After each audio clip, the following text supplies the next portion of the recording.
কবি আল মাহমুদ উভয় বাংলার একজন সেরা কবি, বাংলা সাহিত্যে কবিতা, গল্প, উপন্যাসে শীর্ষতম একজন, এবং বাংলা ভাষা সাহিত্যকে তিনি নতুন মার্গে উপনীত করেছেন। একজন জনপ্রিয় শিল্পী, সমাজ চিন্তক হিসেবে এই কবির এই কবিতাটা আপনি যদি শুরু করেন হয়তো খুব ভালো লাগবে।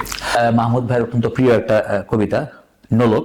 এই গানটা চমৎকার একটা সুর দিচ্ছে আমাদের বাংলাদেশের অত্যন্ত প্রখ্যাত গীতিকার, সুরকার, আমার অত্যন্ত স্নেহের ছোট ভাই আমিরুল মোমিনিন মানিক। মানিকের গানটা গাইছে মাহমুদ ভাইয়ের সামনেই।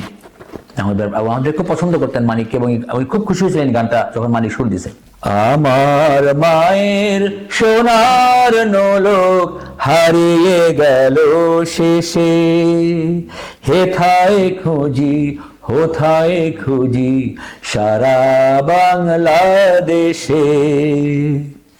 আমার মায়ের সোনার নোলক হারিয়ে গেল শেষে, হেথায় খুঁজি হোথায় খুঁজি সারা বাংলাদেশে।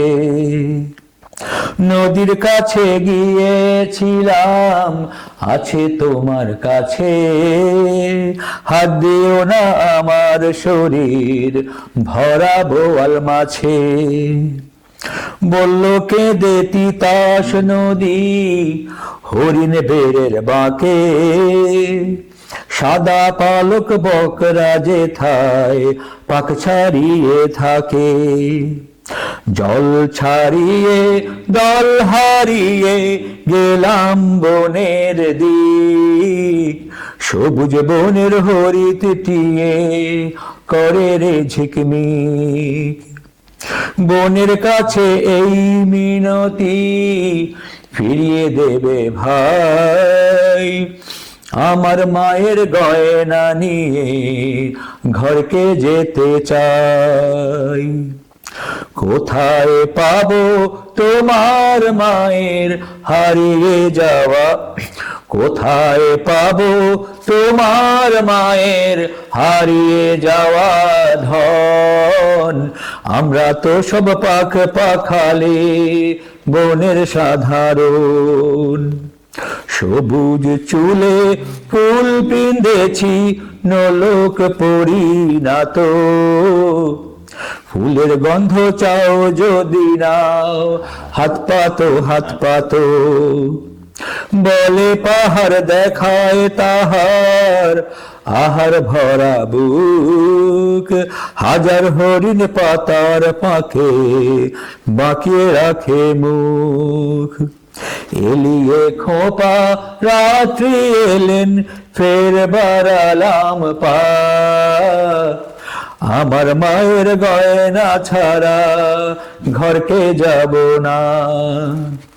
আমার মায়ের সোনার নোলক হারিয়ে গেল শেষে, হেথায় খুঁজি হোথায় খুঁজি সারা বাংলাদেশে। আমার মায়ের সোনার নোলক হারিয়ে গেল শেষে, হেথায় খুঁজি হোথায় খুঁজি সারা বাংলাদেশে। বাহ বাহ, চমৎকার। নোমান ভাই, জি, আমরা জানি কবি আল মাহমুদ অত্যন্ত উঁচু মার্গের কবি। জি, বাংলাদেশের স্বাধীনতা সংগ্রামের উপরে, আমাদের মুক্তিযুদ্ধের উপরে তিনি যে উপন্যাস লিখেছেন, অন্য কারো লেখায় সেইভাবে মুক্তিযুদ্ধ আসেনি। আমার কাছে সবচেয়ে ওনার অসাধারণ লেখনী আমার কাছে যেটা ব্যক্তিগতভাবে মনে হয়েছে, আমি কোনো বড় সাহিত্যিক না, আমার কাছে সবচেয়ে ভালো লাগছে যেভাবে বেড়ে উঠি ওনার আত্মজীবনী, যেরকম সহজভাবে কথা বলার মতো লিখে গেছেন, মানে বইটা হাতে উঠালে রাখতে চাই মন চায় না। এমন আমি মনে হয় না বাংলা ভাষার ইতিহাসে এই ধরনের আত্মজীবনীমূলক লেখা আর কোনো কবি সাহিত্যিকের লেখা হয়েছে। এটা বৈচিত্র্যটা হলো যে জীবন সহজাত। জি, উনি মেকি কিছু করেন নাই, ফুটানোর জন্য উনি ওনার জীবনের ঘটনা বলে বলছেন, কিন্তু যেভাবে লেখছেন উনি, এবং নামটা কি চমৎকার, যেভাবে বেড়ে উঠি। এবং এই ভাষা, বক্তব্য, জীবন চিত্র, চরিত্র, সামাজিক বর্ণনা, পারিবারিক বর্ণনা খুব দুঃখ বেদনা এত তাল লয় সৃষ্টি করেছেন যে জি। পুরো বইটা যেন একটা উপন্যাস হয়ে গেছে। এক্স্যাক্টলি, হ্যাঁ। মানে ওনার আত্মজীবনীমূলক, এটা যে মনেই হয় না একটা আত্মজীবনীমূলক বই, মনে হয় একটা অসাধারণ উপন্যাস। উপন্যাস, যে। আমার কাছে মনে হয়েছে আল মাহমুদের কাব্য চর্চার মধ্যে ওয়ান অফ দ্য বেস্ট হলো ওনার এই আত্মজীবনী যেভাবে বলি উঠি। আর ওনার সাথে আমরা যারা ঘনিষ্ঠ হয়ে মেশার সুযোগ হয়েছে, আল্লাহ সৌভাগ্য দিয়েছেন। আমি জানি আপনি ওনার অত্যন্ত স্নেহ ভাজন ছিলেন। কথা বলার মধ্যে কিন্তু কোনো মেকি ছিল না, সবসময় অকপট ছিলেন। একদম খোলাখুলি, মানে যেটাকে আমি বলি যে ইংরেজিতে বলা হয় what you see is what you get. ভেতর বাইরে মাঝখানে কোনো ওয়াল নাই, ফারাক ছিল, কোনো ওয়াল নাই। ফারাক ছিল। আর ভেতরে যেরকম বাইরে এরকম। একটা জিনিস ছিল, যেরকম সাহসী ছিলেন, হৃদয়জাত ছিলেন, জি, একটা মায়াময় মানুষ ছিলেন, হৃদয় থেকে কথা বলতেন, সহজাত ভঙ্গিতে কথা বলতেন, আত্মমর্যাদা সম্পন্ন ছিলেন। জি। এবং একজন কবি হিসাবে যে একটা কবির যে একটা ভাবনা এটা তার মাঝে ছিল, মানে সারাঙ্গী কবি ছিলেন। জি, এবং সবচেয়ে বড় কথা হলো বিশ্বাসের জায়গায় খুব দৃঢ় ছিলেন। Absolutely, absolutely. ছিলেন। এবং তাকে নিয়ে যারা সমালোচনা করতো আসলে জেদ থেকে, জেলাসি থেকে, তাদেরও তিনি ভালোবাসতেন। কিন্তু সবচেয়ে আরেকটা বড় গুণ ছিল, আপনি জানেন যে উনি কিন্তু সারা জীবনই এরকম ইসলামের ব্যাপারে এতটা গভীর ছিলেন না। একটা পর্যায়ে ছিল যখন উনি বামপন্থী চিন্তাধারায় ছিলেন। তো উনার বন্ধু বান্ধব ঘনিষ্ঠদের মধ্যে, কবি সাহিত্যিকদের মধ্যে অনেকেই কিন্তু বামপন্থী বা কেউ কেউ ইসলাম বিরোধীও। কিন্তু উনি ওনার যখন বিশ্বাসে পরিবর্তন আসলো, উনি যখন ইসলামী আদর্শের উজ্জীবিত হয়ে ওনার লেখনীর মধ্যে আপনার বখতিয়ারের ঘোড়া বা ওনার এই যে পরিবর্তন ওনার লেখনীর মধ্যে, আদর্শের মধ্যে, উনি কিন্তু বন্ধুত্বের মধ্যে কোনো পরিবর্তন আনেন নাই। এখানে একটা কথা আছে, আপনাকে বলি, কবি আল মাহমুদ বিশ্বাসী ছিলেন। জি, তিনি কিন্তু যে পরিবারে জন্মেছেন এরা মধ্যপ্রাচ্য থেকে আসা এবং ধর্মীয় প্রচার প্রপাগান্ডার সাথে সম্পৃক্ত ছিলেন। ফলে তার রক্তের মাঝে ধর্ম বিশ্বাস ছিল। জি, কিন্তু যে সময়টাতে তারা বড় হয়েছিলেন তখন 60-এর দশকে, 60-এর দশকে, তখন কিন্তু নাস্তিকতা একটা প্রভাব সাহিত্যে ছিল, বাংলা সাহিত্যে ছিল। রাশিয়ান এটা প্রভাব বলেই আমাদের বাংলা সাহিত্য প্রভাবিত ছিল।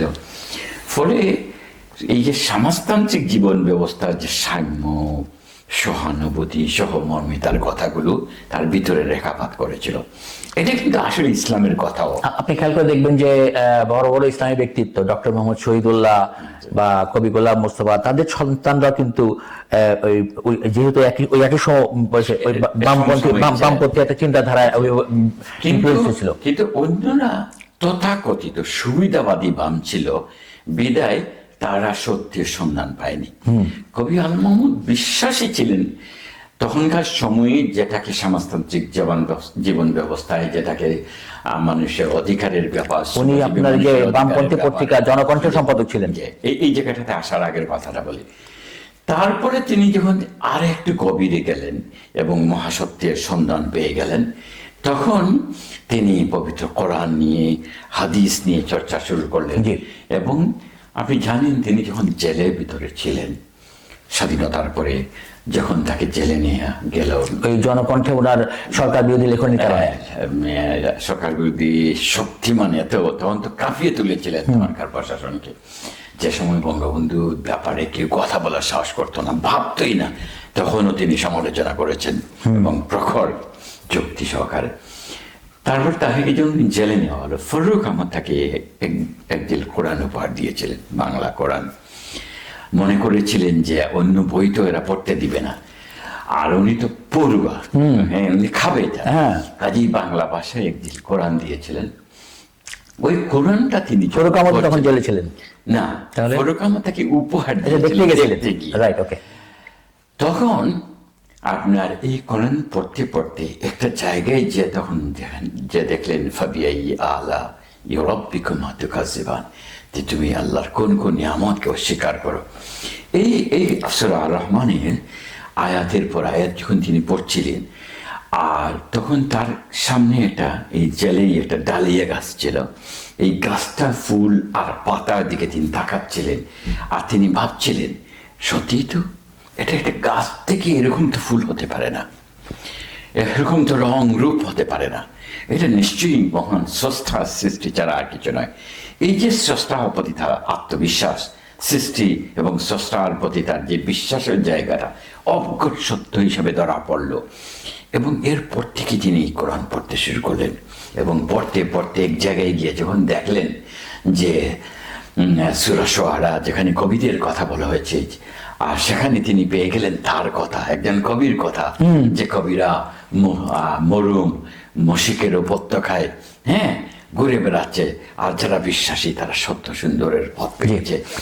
এই তিনি একেবারেই মানে আমার কথাটার মূল উদ্দেশ্যটা ছিল এখানে যে ওনার আদর্শিক পরিবর্তন হওয়ার পরেও উনি যে ইসলামী আদর্শের সাথে সাংঘর্ষিক আদর্শে বিশ্বাসী ওনার যে পুরনো বন্ধু বান্ধব, তাদের সাথে কিন্তু উনি সম্পর্ক নষ্ট করেন। এবং আমি ছবি দেখছি উনি ওনার বামপন্থী বা ইসলাম বিরোধী ওই সময় আর যারা উনি তাদের বাসায় যেতেন আবার, এবং ওখানে আবার নামাজের সময় ঠিকই আবার নামাজে পড়ছেন, ছবি আছে বাসায় উনি নামাজ পড়ছেন। এই ছবিটা বেশ পপুলার। এবং আমাদের প্রফেসর আফজাল চৌধুরী, যারা ধরেন দৃঢ়ভাবে বিশ্বাসী কবিকণ্ঠ ছিলেন, তাওহীদবাদী কবি ছিলেন, এদের সাথেও খুবই ঘনিষ্ঠ ছিলেন, খুবই আপন ছিলেন। এবং একটা সময় আল মাহমুদ যা লিখতে শুরু করলেন, তার লেখার কাছে তখন বড় বড় ইসলামিক স্কলাররাও হার মানছে। আরেকটা জিনিস আমি আপনাকে বলি সাইদ ভাই, বিশেষ করে আমি যেহেতু 80-র দশকের শুরু থেকেই সাহিত্য সাংস্কৃতিক অঙ্গনের সাথে খুব ওতপ্রোতভাবে জড়িত ছিলাম, সাইমুম এবং বিরতির চারণ, পরবর্তীতে বাংলা সাহিত্য পরিষদ, আমি বাংলা সাহিত্য। আমি আপনাকে আরো স্পেসিফিক জানতে চাই, আপনি যখন সাইমুমের পরিচালক, জি, তখনও তো আপনারা দাওয়াত করেছেন? জি, অবশ্যই অবশ্যই। ওই সময়ের একটা স্মৃতি বলেন। আমরা যখন বিভিন্ন সময় প্রোগ্রামে ওনাকে দাওয়াত করতাম, তো আমাদের সব বিভিন্ন সময় বিভিন্ন জনের দায়িত্ব ছিল ওনাকে নিয়ে আসার, বাসা গিয়ে নিয়ে আসার। তো এরকম বেশ কয়েকবার আমি গিয়ে নিয়ে আসছি, রিক্সায় বসে ওনার সাথে গল্প হয়েছে, এবং আমাদের জেলার লোক প্লাস আমার পারিবারিক পরিচয় কারণে উনি আমাকে অত্যন্ত স্নেহ করতেন। আপনার আব্বা একজন ভাষা সৈনিক, জি, প্রফেসর গোলাম আজম কবি আল মাহমুদের খুব আপনজন ছিলেন। জি, তিনি আল মাহমুদকে ভালোবাসতেন। জি। এবং ওই সময় আল মাহমুদ শুধু বাংলাদেশ নয়, উভয় বাংলায়, ক্যালকাটা বলেন বাংলাদেশ বলেন, উনি একজন স্বনামখ্যাত কবি, প্রতিষ্ঠিত কবি। এবং আল মাহমুদকে নিয়ে দেশে বিদেশে আলোচনা হচ্ছে, বিভিন্ন ভাষায় তার কবিতা অনুবাদ হচ্ছে। সে হিসাবেও প্রফেসর আফজাল চৌধুরী আল মাহমুদকে কাছে টানতেন। তো এই, এবং আপনাদের দেশের বাড়ি এক জায়গায়, ব্রাহ্মণবাড়িয়া, এই হিসাবে আপনি নিশ্চয়ই পারিবারিকভাবেও আল মাহমুদকে দেখেছেন। জি, কেমন লেগেছিল আপনার? আমি আসলে কিন্তু কবি আল মাহমুদের সাথে আমার প্রথম পরিচয় হয়েছে সাহিত্য সাংস্কৃতিক কার্যক্রমের ভিত্তিতে। আচ্ছা। পরবর্তীতে উনি তখনও আমার পারিবারিক পরিচয় জানেন নাই, উনি আমার পারিবারিক পরিচয় জানছেন পরে। আচ্ছা, মানে প্রফেসর গোলাম আজমের ছেলে, আমি যে আমার আব্বা যে অধ্যাপক গোলাম আজম, এই ব্যাপারটা উনি আমাকে চেনার পরে জানছেন। আচ্ছা, আগে জানেন নাই। তবে উনি আব্বার সাথে দেখা করতে যখন আসতেন, তো তখন আব্বা আমাকে বলছেন যে আমার কথা জিজ্ঞাসা করছেন উনি আব্বাকে। তো আমি বিশেষ করে ওনার সাথে সম্পর্কটা ঘনিষ্ঠ হয়েছে আমি যখন বিপরীতের দায়িত্বটা পাই। আচ্ছা। কারণ যদিও সাইমুম তো একটা শিল্পী গোষ্ঠী, আমাদের মূল তখন, এখন না হয় সাইমুমের মধ্যে অনেক কিছু আসছে, গান, কবিতা, নাটক, অনেক কিছু। আমাদের সময় এটা মূলত একটা গানের গোষ্ঠী ছিল, মূলত শিল্পী গোষ্ঠী ছিল। আমাদের বিভিন্ন প্রোগ্রামে ওনাকে অতিথি করে আনলে ওনাকে আমি নিয়ে আসতাম, গিয়ে কথাবার্তা হতো। কিন্তু যখন 1986 সালে যখন আমাকে বিপরীত উচ্চারণের পরিচালক করা হলো, তখন সাহিত্য কারণে আমাদের যে বিভিন্ন সাহিত্য সভা হতো সেখানে উনি আসতেন, প্লাস বিপরীত উচ্চারণের পরিচালক হিসেবে আমার দায়িত্ব ছিল বাংলা সাহিত্য পরিষদের মাসিক সাহিত্য সভায় যাওয়া, সেখানে মাহমুদ বাড়ি গোলার আসতেন। তো তখন আমি ওনাকে জানার সুযোগটা হয়েছে বেশি, ঘনিষ্ঠ হয়েছে, ওনার বাসায় গেছি, অনেক সময় কাটাইছি। এবং আমার কাছে যে জিনিস সবচেয়ে ভালো লাগছে সেটা হলো উনি কিন্তু অনেক সিনিয়র, রাইট? এই কবি মতিউর রহমান মল্লিক, এই যে 80 দশকে যে বলা হয় এক ঝাঁক তরুণ ইসলামী কবি, মল্লিক ভাই, আসাদ বিন হাফিজ, তারপরে আপনার সোলাইমান আহসান, তারপরে তমিজউদ্দিন নজি, মুকুল চৌধুরী, শরীফ আব্দুল গফরান, হাসান আলিম, মোশাররফ হোসেন খান, খান, বুলবুল সারওয়ার, এই যে একঝাঁক একঝাঁক, এবং হ্যাঁ? প্রত্যেকেই কিন্তু ভালো এক অসাধারণ কবি। এবং নিজস্ব বলে এবং তৈরি এখন তো করেছেন। ওনারা জি, সবাই সিনিয়র অনেক, কিন্তু তারা যখন বাংলা সাহিত্য পরিষদের সাথে ছিলেন, তাদেরকে যেভাবে মাহমুদ ভাই, আমি নিজের চোখে দেখছি, পার্সোনালি দেখছি, মেন্টরিং করতেন, গাইড করতেন, পরামর্শ দিতেন, এটা কিন্তু বিরাট একটা ব্যাপার।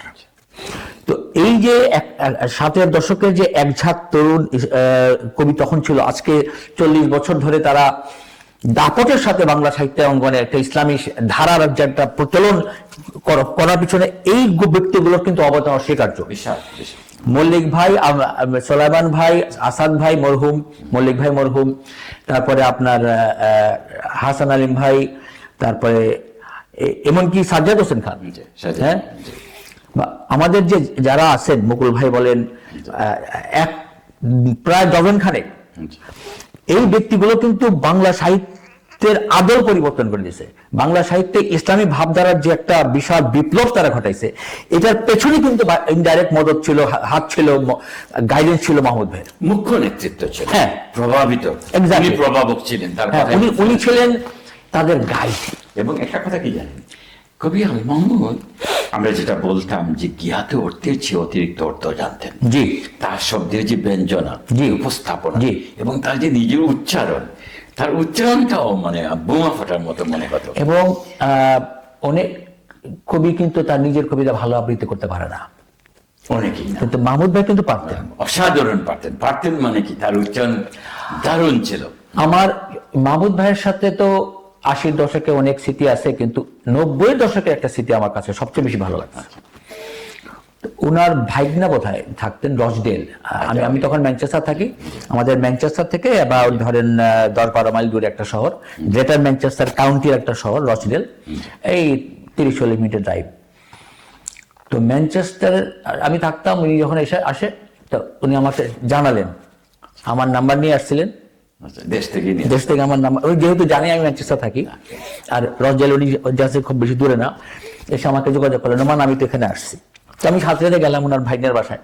আমি তখন ম্যানচেস্টার ইউনিভার্সিটিতে প্রজেক্ট ম্যানেজারে কাজ করি, অর্থাৎ আমার জব ফ্লেক্সিবিলিটি ছিল। তো আমাকে বললো যে আমার ভাইনের যে কাজের কমিটমেন্ট, তাদের চাকরি আছে, আমাকে এদিক ওদিকে নিয়ে যাওয়ার সময় পায় না সবসময়, উইকেন্ডে ছাড়া। তো তুমি যদি সময় দিতে পারো তাহলে আমাকে একটু এদিকে দিকে নিয়ে যাও। মাহমুদ ভাই, আপনার ড্রাইভার হওয়ার সৌভাগ্য যে আমার হবে, এটা তো বড় বিরাট ব্যাপার। বলেন, আপনি যখন লাগবে আমাকে খালি ফোন করবেন, আমি আইসা আপনি যেখানে খুশি আপনি যেতে চাবে নিয়ে যাব। তো ওই যে কিছুদিন আমি মাহমুদ ভাইয়ের শোফার ছিলাম, ড্রাইভার ছিলাম, সান্নিধ্যে ছিলেন। ওনার এই বিভিন্ন জায়গায় গেছি, গল্প করতে করতে বিভিন্ন রকম গল্প, মানে ওই সময়গুলো তো খুব ইম্পর্টেন্ট থাকে, যে মানে আর তো কেউ নাই। হ্যাঁ, গাড়িতে শুধু আমি গাড়ি চালাচ্ছি, মাহমুদ ভাই পাশে। স্মৃতি বলেন, আনন্দ বলেন, আমরা যাত্রা বলেন, কবিতা আবৃত্তি হয়েছে, গান হয়েছে, আর যেহেতু আমি গান গাই, নোমান গান একটা শোনাও, এই গান হইতো। তবে আমরা তখন ওই সময়ে বাংলাদেশের আপনার এই হিউম্যান ফার্টিলিটি সেক্টরের একজন অত্যন্ত বড় ডাক্তার, ডাক্তার মুশতাক আহমেদ, সে বাংলাদেশের খুবই নামকরা একটা ফার্টিলিটি ক্লিনিকটার নামটা ভুলে গেলাম, ফার্টিলিটি ক্লিনিকের সে আপনার প্রতিষ্ঠাতা পরিচালক, সে আবার আমার ভাগ্নি জামাই, কিন্তু তখনও বিয়ে হয়নি তখন। মুশতাক তখন মাস্টার্স করতেছে ম্যানচেস্টার ইউনিভার্সিটিতে এই ফার্টিলিটির উপরে, ওই সময় মেডিকেল পাস করা তো ডাক্তার। মুশতাক তখন এখানে ফার্টিলিটির উপরে মাস্টার্স করতেছে। আমার ছোট ভাই সালমানের সাথে খুব ভালো ব্যক্তিগত সম্পর্ক, তো সেই সোর্সে মুশতাকের সাথে আমারও পরিচয় হলো। মুশতাক যে এত বড় ভালো সাহিত্যিক তা আমার জানা ছিল না। তো যখন মাহমুদ ভাই নিয়ে আমরা কথা হচ্ছে, মুশতাক বললো যে তখন তো আমার ভাগ্নি জামাই হয়নি, তো ভাই তখন, যে নোমান ভাই কিছু করা দরকার মোহাম্মদ ভাইকে নিয়ে। আমরা সবাই পরামর্শ মূলে চিন্তা করলাম যে কবি আল মাহমুদকে আমরা একটা সম্বর্ধনা দিব ম্যানচেস্টারে। তো মুশতাক মিয়া চমৎকার একটা মানপত্র লিখলো, মাহমুদ ভাইকে আমরা একটা বড় করে ম্যানচেস্টার যেখানে আপনার বাঙালিদের মূল আখড়া, যেটা লং সাইড বলে একটা এলাকা আছে, সেই লং সাইডের যে লাইব্রেরিটা, সেই লাইব্রেরি হলে আমরা বড় করে একটা অনুষ্ঠানের আয়োজন করলাম। সেখানে কবি আল মাহমুদকে আমরা সম্বোধনা দিলাম, সেখানে মানপত্র পাঠ করা হলো, ওটাকে আমরা সুন্দর করে ফ্রেম করে ওনাকে উপহার দিলাম। ওই ছবিগুলো যদি আজকে থাকতো, স্মৃতিগুলো, মোশতাকের কাছে যোগাযোগ করলে হয়তো পাওয়া যেতে পারে। পেয়ে যাবেন। হ্যাঁ, আপনাকে বলবো, আল মাহমুদ আমার তো খুব মায়ের ছিলেন, আপনি জানেন। 89 থেকে 2000 সাল, আমি তো জানুয়ারি 2000 আসলাম এখানে। এই 2000 পর্যন্ত এই সময়ে আমি ওনাকে 20 বার সিলেটে নিয়েছি। 20 বার? 20 বার। ঢাকায় তো আমরা অনুষ্ঠান করেছি, বা বাংলা সাহিত্য পরিষদের সাথে করেছি, কিন্তু সিলেটে নিয়েছি। এবং কমপক্ষে 16 বার আমি রেকর্ডেড ইন্টারভিউ নিয়েছি। ওই ইন্টারভিউ থেকে বেছে বেছে কিছু অংশ আবার আল মাহমুদ জীবিত অবস্থায় আমি ওইটা বই আকারে আমি পাণ্ডুলিপি তৈরি করে ওনাকে দিলাম। তো উনি তাজ্জব হয়ে বললেন যে এটা কি করে সম্ভব হলো। ইন্টারভিউ যারা নেয় তারা নিজের কথা অনেক অনেক বলে ফেলে, কিন্তু এইটাতে তো একেবারে আমার শব্দ আমার মতো করে হয়ে গেছে। কি করলা সাইদ চৌধুরী? আচ্ছা, যাই হোক, উনি এত খুশি হলেন। তার জীবিত অবস্থায় আমি বইটা বার করলাম, কালজয়ী কবিতা স্রষ্টা আল মাহমুদ। আসলে আল মাহমুদের ইন্টারভিউ, কিন্তু যারা পড়েছেন সবাই বলছেন যে আল মাহমুদের জীবনের সবচেয়ে গুরুত্বপূর্ণ কথা, সবচেয়ে গুরুত্বপূর্ণ অ্যাক্টিভিটিস, তার সাহিত্যের কথা, বন্ধুদের কথা। আসলে মানুষ যখন একটা ডিসকাশনেবল থাকে না, তখন অনেক কিছু অটোমেটিক চলে আসে। তো এইভাবে বাকি যেগুলো এখনো বাকি আছে, অন্তত 3-4টা বই তো হবেই। সবচেয়ে আমার ভালো লাগতো, আপনি তো নিশ্চয়ই জানেন আমাদের আল মাহমুদ ফাউন্ডেশনের কথা। আমি আপনাকে আসলে জিজ্ঞাসা করতাম যে আমি জানি যে মাহমুদ ভাই বেঁচে থাকতেই ওনার পূর্ণ আশীর্বাদ নিয়েই আপনি আল মাহমুদ ফাউন্ডেশনের প্রতিষ্ঠা করেন। আপনি ওটার প্রতিষ্ঠাতা চেয়ারম্যান ছিলেন। যে না, আমি তার জন্য মানে এতটুকু ভালোবাসা হয়েছিল, উনার ছেলে মেয়েদের চেয়ে আমাকে বেশি ভালোবাসতেন, এমনকি ওদের সুখ দুঃখ নিয়ে আমার সাথে ইয়ে করতেন। আমি তার ফ্যামিলির একজন হয়ে গেছিলাম। তখন তিনি আমাকে, আমি যখন তাকে বললাম যে আপনার ভবিষ্যৎ, আপনার এই যে রেখে যাওয়া এগুলো বিশ্বব্যাপী ছড়িয়ে দেওয়া দরকার, তখন বললেন যে এটা একে মাত্র তুমি যদি করো তাহলে আমি ভরসা করতে পারি, অন্যরা তো আমাকে বুঝে কতটুকু আমাকে বুঝে কথা খুব ভালো বলছে, সত্য কথা। তখন আমি বললাম যে তাইলে আমি শুরু করি। ওই আমি বইটা চিন্তা করলাম যে আল মাহমুদ ফাউন্ডেশন থেকে বইটা করে ফেলি, তাহলে উনি বুঝতে পারবেন উনাকে আমরা কতটুকু বুঝি। এবং আপনি যেহেতু বিলাতে থাকেন, আরেক মিনিট, এই আমরা বইটা প্রকাশ করি এবং প্রকাশন অনুষ্ঠান করি উনার বাসায়। আর তখন আমাদের বিচারপতি আব্দুর রউফ সাহেব এসেছিলেন, বড় বড় কবি সাহিত্যিকরা এসেছিলেন। তারপরে আমরা আল মাহমুদ সন্ধ্যা করলাম সিলেটে, এই আল মাহমুদ ফাউন্ডেশন। এর আগে তো সংলাপ সাহিত্য সংস্কৃতি ফ্রন্ট, আফজাল চৌধুরী চেয়ারম্যান ছিলেন, আমি সেক্রেটারি জেনারেল ছিলাম। সংলাপের পক্ষ থেকে বা অন্যান্য সিলেটের সংগঠনগুলো যখন যারা আয়োজন করতো, শাহজালাল ইউনিভার্সিটিতেও তাকে নিয়ে অনেক বড় অনুষ্ঠান করেছি। কিন্তু এইবার আল মাহমুদ ফাউন্ডেশনের পক্ষ থেকে সিলেটে একটা বড় রিসোর্টে আপনার অনুষ্ঠানে আয়োজন করলাম, এবং 3 দিন আল মাহমুদ থাকলেন। আর সারা সহ বা গেইটার সিলেট থেকে সাহিত্যিকরা আসলেন, দেখা করলেন, আর আলোচনা, সেমিনার, সিম্পোজিয়াম, এওয়ার্ড আমরা তাকে পদক দিলাম। এই যে কাজটা আপনি করছেন, এটা কিন্তু খুব গুরুত্বপূর্ণ কাজ। আমি আজকেও আমার অত্যন্ত স্নেহের ছোট ভাই, বাংলাদেশের খুব প্রখ্যাত গীতিকার এবং সুরকার আবুল আলা মাসুম, ওর সাথে এটা নিয়ে আলোচনা হচ্ছিল একটু আগে যখন আমি গাড়ি নিয়ে আসতেছিলাম আপনার এখানে, এই প্রসঙ্গটা নিয়েই যে নজরুল, ফররুক, আল মাহমুদ, মল্লিক, এই ফাউন্ডেশনগুলো করা এবং এই ফাউন্ডেশনগুলোর মাধ্যমে তাদের কর্ম, তাদের কাজকে, তাদের নামকে, তাদের সৃষ্টিকে জিয়ে রাখার যে একটা উদ্যোগ নেওয়া। এটা একটা কারণ আছে, আল মাহমুদ আমাকে পছন্দ করে। আপনাকে বলে, আমি তখন অনেক ছোট, আলিম ক্লাসের ছাত্র, সিলেট সরকারি আলিয়ায়, 89 সাল। তখন সিলেট থেকে আমি একটা ম্যাগাজিন বের করেছিলাম দুর্বার নামে, 350 পৃষ্ঠা বুক সাইজ। ওইখানে আল মাহমুদ এর সামান্য আগে সৌদি আরব গিয়েছিলেন এবং একটা কবিতা লিখেছিলেন মিনার প্রান্তরে ইয়াসির আরাফাত, এবং ইয়াসির আরাফাতের মানে একেবারে রিয়েল চিত্র এমন চমৎকার ভাবে কবিতায় তুলে এনেছিলেন। আমি ওই আমার ম্যাগাজিনে দুর্বারে এটা চেপেছিলাম এবং এইটার একটা আবৃত্তি সন্ধ্যা করেছিলাম, বুঝছেন। এবং এই অনুষ্ঠানে আল মাহমুদ আপ্লুত হয়েছিলেন, মানে মুগ্ধ, উনি কেঁদে দিয়েছেন, আনন্দশ্রু যেটাকে বলে আর কি। এরপর থেকে উনি একেবারেই মানে আমি যেন হয়ে গেলাম তার সব খুব আপন, হ্যাঁ। চিঠি আর কি। মানে উনি তো এত অসাধারণ একজন হৃদয়বান মানুষ। আরেকটা জিনিস আমি বলতে চাই, যেটা হলো যে মাহমুদ ভাই কিন্তু খুব সহজেই মানুষকে আপন করে নিতে পারতেন। এই গুণটা কিন্তু সবার মধ্যে নাই, এটা সবাই পারে না। আসলে মাহমুদ ভাই আপন করে নিতে পারতেন যতটা সত্য, তার চেয়ে বড় সত্য উনার প্রভাবে মানুষ প্রভাবিত হয়ে যেত, আর যারা প্রভাবিত হতো তারা তো তার ফ্যান হয়ে যেত। কাজেই উনি ভালোবাসা জানতেন, এটা বিষয়।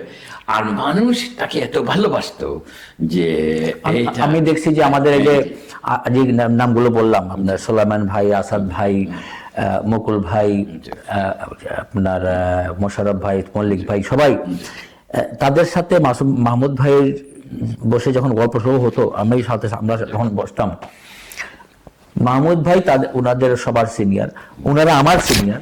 আমি তখন বয়স 22-23 এরকম, ওনারা সবাই আমার থেকে 8-10 বছরের বড়। কিন্তু গল্প যখন শুরু হইতো বয়সে কোনো পার্থক্য থাকতো না। এবং আমরা যে একই সাথে আনন্দ করতেছি, খাওয়া দাওয়া করতেছি, গল্প করতেছি, এই যে পরিবেশটা, আমার কাছে যেটা মনে হয় যে আমরা যেন সেরকম কোনো গার্ডিয়ান এখন আর নাই আমাদের মধ্যে। তিনটা জিনিস আছে। একটা হলো প্রতিভা। এরকম প্রতিভা তো শতাব্দীতে একবার আসে, বারবার আসে না।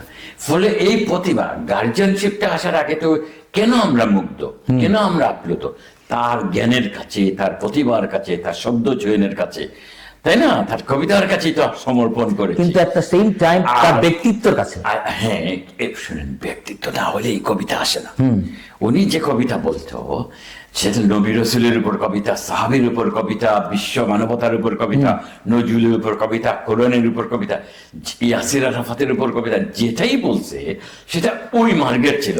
অবশ্যই। তখন আমরা, এমনকি আমাদের সময়ে যারা কবি সাহিত্যিক ছিলেন, এমনকি আমাদের সিলেটের স্থানীয়ভাবেও বিশিষ্ট কিছু কবি ছিলেন, আব্দুল শহীদ খান, সৈয়দ মুস্তফা কামাল, বুরহানুদ্দিন খান, আফজাল চৌধুরী থেকে শুরু করে রাগিব হোসেন চৌধুরী, খলিলুর রহমান কাশিমি, কাশিমি ভাইয়ের বউ, এরকম আর অনেকেই। এরা সব তো পাগল পাড়া ছিল, কারণ এটা তো একটা সাধারণ মানুষের সাধনার বিষয় না, এটা দৈবাত, এটা খোদাদাত, এটা আল্লাহর দান, কোনো সন্দেহ নেই। যাই হোক, অনেক কথা হলো। আমরা পরবর্তী একটা আসরে আল মাহমুদের আরো ছোট ছোট স্মৃতি আপনার বাড়িতে, কিংবা আল মাহমুদের বাড়িতে, কিংবা আল মাহমুদের আরো বিভিন্ন অনুষ্ঠানে যারা আল মাহমুদ সম্পর্কে যারা মন্তব্য করেছেন, কথা বলেছেন, কিংবা আল মাহমুদকে নিজে এখন যারা পিএইচডি করছে, গবেষণা করছে, রিসার্চ করছে, এইসব নিয়ে কথা বলবো। আজকের মতো এখানেই শেষ করি। ধন্যবাদ শহীদ ভাই, আপনি আমাকে এই সুযোগটা দেওয়ার জন্য। আমার হৃদয়ের অত্যন্ত কাছের একজন মানুষ, আমার অত্যন্ত শ্রদ্ধার একজন মানুষ, আমার অত্যন্ত ভালোবাসার একজন মানুষ। তাকে নিয়ে আমার কিছু স্মৃতি, আমার কিছু আলোচনা, তার গান, তার কবিতা আবৃত্তি এবং গাওয়ার সুযোগ করে দেওয়া, এই জন্য আমি আপনাকে অশেষ ধন্যবাদ। যখনই সুযোগ মিলে আপনি যে এত দূর থেকে আসেন এবং এই যে প্রাণ খুলে গান গাইলেন, আপনাকে অনেক ধন্যবাদ। জাযাকাল্লাহ খাইর। আসসালামু আলাইকুম। ওয়ালাইকুম আসসালাম।